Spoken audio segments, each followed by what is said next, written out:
It's Thursday and the rain has just stopped. Hopefully it won't start again, and I've got to clear the yard of nails. You know why? Well, the obvious reason is they cause punctures.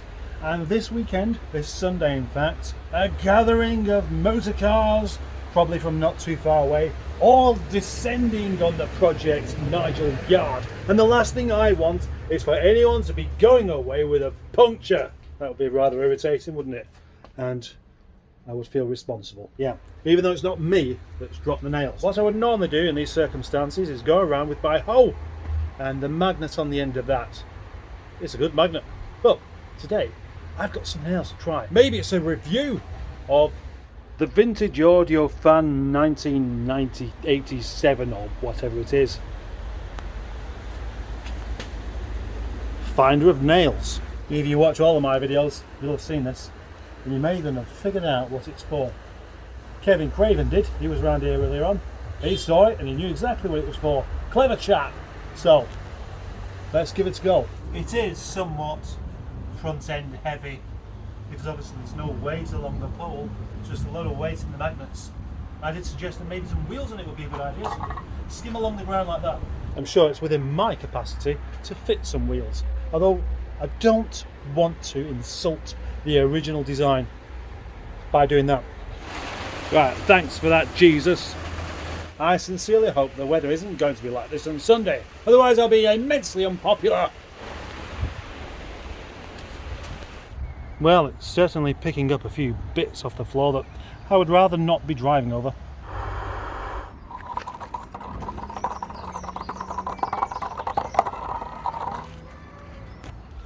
Well, that's a small section of the end of the yard covered with the special magnetic brush.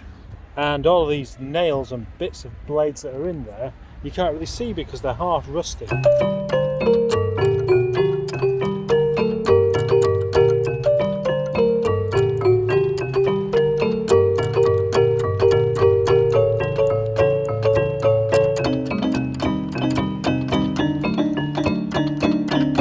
And what about the result? How good is Adam's nail picker-upper thingy? Well, that's quite a lot of stuff in that pot there. Now what do I do with this? I could leave it next to the skip. Put a note on the skip saying, "Dear carpet fitters, besides the skip is a little pot for all of your nails and sharp bits. Please stick them in the skip, you top." Anyway, if you like this particular device, he does. If you like this particular device, get in touch with Adam and he can sell you one for £300.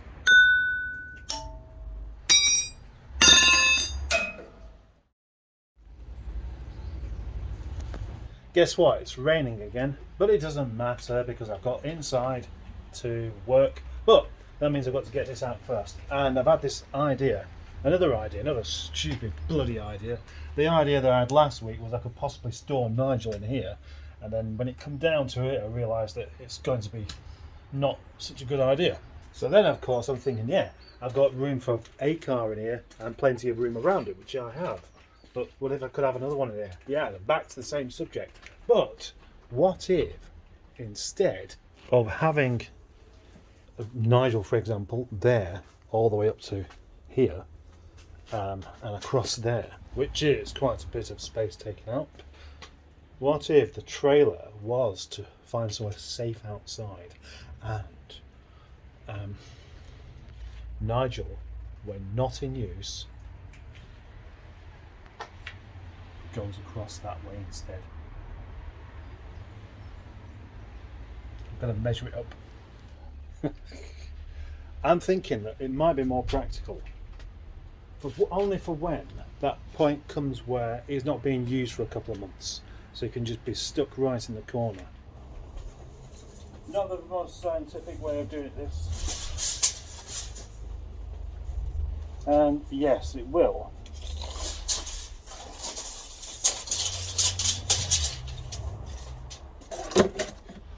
Surprisingly enough, it will fit in that gap. So from the bench to the other side just over there is about 170 inches. Oh, that's definitely enough. See what I would do is back it in. You know what I would do? Back it in into the corner and then zigzag back and forth, doing the old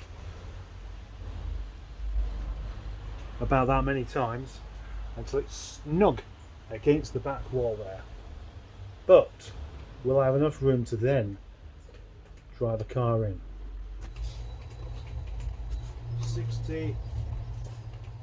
64 inches, and the car is 66 inches wide. Does that include the mirrors though? I've measured that wrong. I've got space at the moment, 34 inches either side, front and back on this car. That means there's enough room. Just about. What a tight fit that would be, but imagine how cool that would look. I've got a feeling I'm going to do this because soon Vaughan is going. And I'm going to not have quite so many cars knocking about. In actual fact, the necessity of having 2 cars inside here is going to disappear unless I acquire a load more cars. But I just think it would look really cool. I mean, like properly cool. It's going to do, isn't it? I'm going to do that. I'm going to do. I'm bound to do, aren't I? It's just the kind of thing I'm going to do. I know I am. That's the one. So today, what I'm going to do is use a wet and dry vacuum cleaner to make Eric all lovely and clean. But first,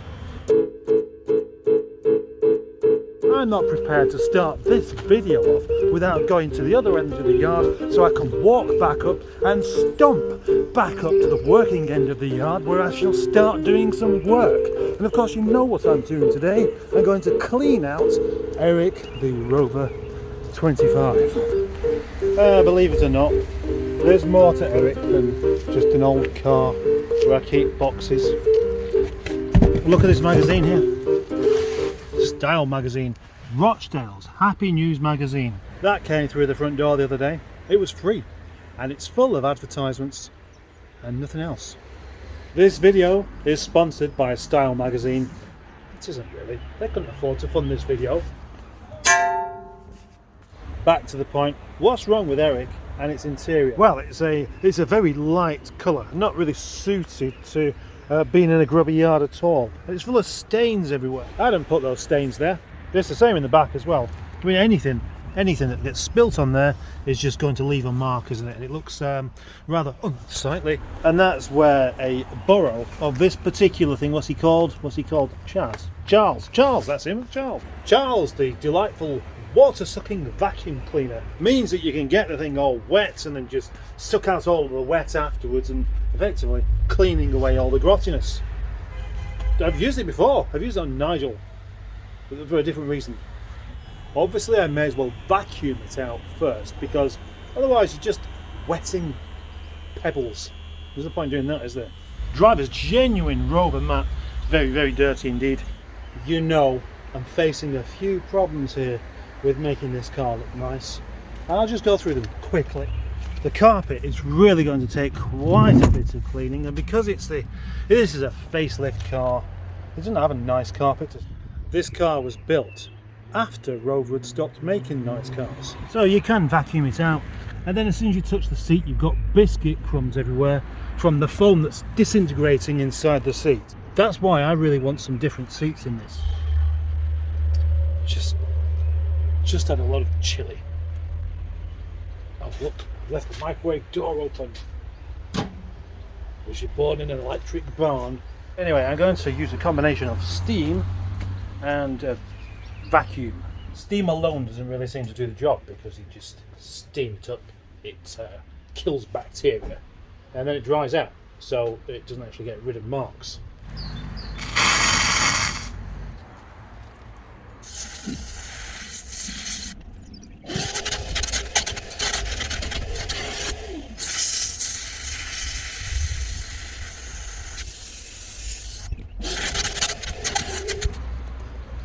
Can't tell yet. It's not cleaned it as much as I was hoping for. I'm going to just keep going for ages. or should I just resort back to the traditional method of soaking the thing instead? The idea of the steam cleaner is that the water gets so hot it can just kill germs and basically clean things without any detergents. However, I'm finding detergent as well and then steam cleaning looks to be getting the best results. On camera though, you can't really tell. It doesn't really look any different, does it? But it is. Whilst it's damp in there, it's very difficult to tell what the progress is. So I'm going to try one of the mats. Yeah, the driver's side mat is, well, it's caked in mud and stuff, isn't it? That's what they should, well, that's what they should like if they're a bit dirty. It's been vacuumed. There's a bit threadbare anyway, to be honest. In actual fact, it's not going to be waterproof underneath. So that's going to vacuum up any dirt from the floor through the mat. What do we have here? Piece of wood, piece of wood, piece of wood. It's so good to have a piece of wood. Stick your carpet on. I'm gonna need some more. Gonna need some more, I think. Nice, thank you, James Law. It's a bit better. This is really actually getting the dirt out. Look at that. Only because I've been using the pine jelly as well though. Otherwise I don't think it would be doing this. Gosh, I'm actually really enjoying this. The amount of dirt that's coming up is fantastic. You don't like dirt, get rid of the dirt.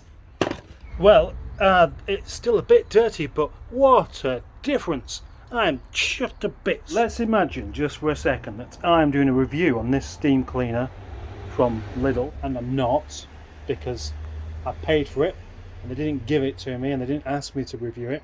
They probably don't know who I am. Then I would say, yeah, it's good. It makes steam.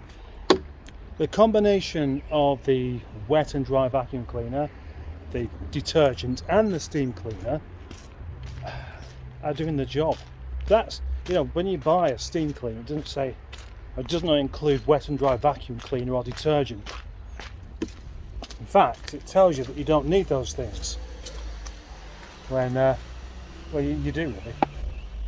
You do for carpets, I think, anyway. Now you've seen me, provided you know the channel, clean my car, take it from filthy to clean, and then polished and waxed and shiny. And I do the same kind of thing on the interior as well. I like a clean car. And often I'll show the missus and I'll say, what do you reckon? You know, and she'll be, I don't really notice. Bit of a letdown really. I expect her to be excited and patting me on the back for how good a job I've done. But then, if I make some toast and I clean up afterwards and there's one toast crumb on the work surface, guess what? She notices that. Cleaning carpets and really, really grotty mats, you don't really expect anything that great really. So, as much as this is still a bit stained, that's come up much better than I was expecting, so I'm very happy about that. Well, is that the end of this video or not? I'm not sure. This is a lot better, but it's still a bit damp, and I put a different rug down for the moment because I don't want to ruin the other one. That one's come up quite nicely, and the rear again still a bit damp. There's no reason for cars to be filthy on the inside. On the outside, fair enough. You know, we've just got over winter. The roads are still full of snot everywhere. It carries on raining. But on the inside, no, I don't get it. When I've been in a car and it's full of crisp packets and food debris everywhere, it's just enough to make me cringe.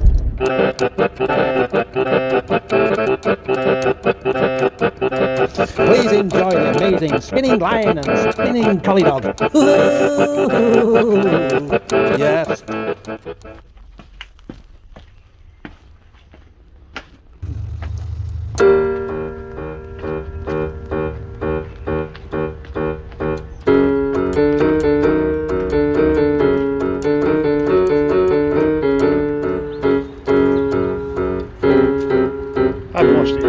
The massive bird poo stage. So having such a, it's not really a trek, but having to go all the way around the back there to change the water pressure, put the water on, turn it back off so I can switch something off, etc. is proving to be a bit of a bind. There is no better thing to do on your Sunday afternoon than wash your Rover 420 GSI Tourer. And this man here looks like he's attempting to do the job properly, but he isn't. There's going to be some cornery skipping here somewhere and ended up making it probably worse than it started. Washing your car though, is it a thankless task or a joyous bit of relaxation? After all, I'm only going to be driving on dirty roads again afterwards anyway, so is there really any point? Where did the little bucket go to? Where did the little bucket go to? It's there. I put some water in it, and my hose attachment appears to be faulty. And I've sprayed water all over the car again, so now I've got to dry it again. Well, that's the wheels washed at the expense of accidentally spraying loads of water in here. So that didn't go to plan. It'll be fine. Just leave things to dry off properly and there won't be any damage. Last week when I did a Brett Anderson video, somebody pointed out that I spelt Brett incorrectly. That person was Mrs. Mustard and Boaty as well. But I think, well, here's my car, I can spell it how I like, and that's why this week's video on this car is spelt as it is, which is correct. It's the correct spelling for what I spell it as. And now that it's been washed, since it's a bit of a polishing episode last week, we can see better where I've been doing the paint rectification. Clearly you can see this has been, oh, that looks a bit rough there actually. There's more to do there yet. And that door, all be, oh, that had the first go of paint rectification. Whereas this rear quarter hasn't, neither has that. That has, and this hasn't. You should also be able to see very clearly that the bonnet hasn't really been touched. Not much, just a tiny patch just there. As I walk away from this car for no apparent reason, to talk about possibly going back in a second, I can tell you that there are many, many more paint rectification jobs to do on it. And I'm looking forward to it all. But I'm not going to try and do it all in one day. In fact, I'm going to do one tiny bit today, just to test out a new product that I have, that I was gifted the other week. Let's go with it. Yeah, it's this stuff. Chroma Swirl Remover, Presta Chroma Swirl Remover. Removes swirls from pressure cured paint surfaces. My friend Peter brought this round a couple of weeks back. Very good of him. Came around yesterday as well. Brought a lot of beer. What a chap. Well, I've just had a little go over on this panel, and I think it's a bit better than that one. It's difficult to tell. We need proper direct sunlight, really. Actually, one thing I could really do with doing is removing all these bits of buffing compound that's got stuck on the plastic. So obviously it just sticks on there and doesn't want to go away. Here comes the sun, and here comes the curry. Oh, I didn't mean to drop that in there. Sorry. There he goes again. Another time-lapse sequence, this time eating curry. Eating a very hot curry, I might add as well.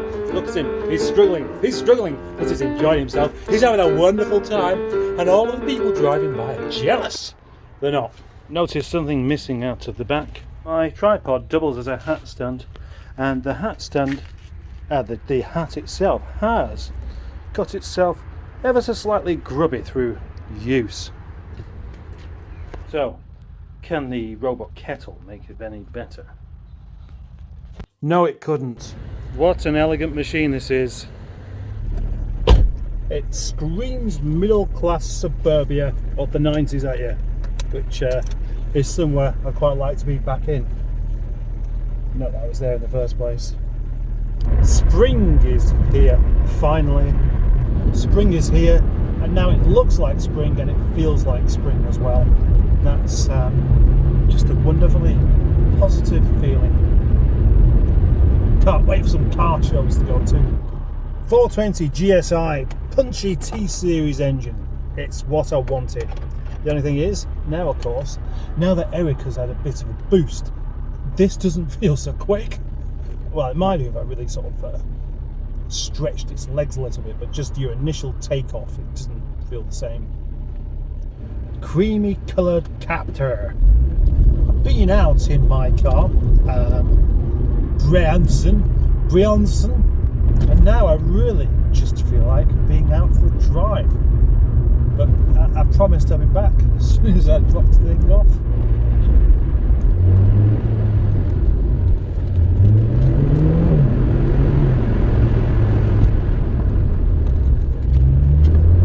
That's what's missing when I take this car out as a family car. I'm a man, I need to do a little bit of spirited driving from time to time. I don't mean drive like a lunatic, but I just mean just enjoy that feeling of acceleration without worrying about whether someone's going to be sick. There, my mind has made up. Earlier on, when I took this car out, I thought, it just doesn't feel as quick now. Not now I've had Eric pumped up with some power, and you get this proper low down, grunty, snotty feeling acceleration. But this one, of course, you need to rev it a bit. You need to rev it a bit and hang on to the revs. And only a bit as well. I mean, I only went to about 5,000 RPM, maybe a bit above. It's not the kind of thing I want to do very often. And with that, I just feel like going for a proper good old drive in this thing now. Back to the familiar old get rattle.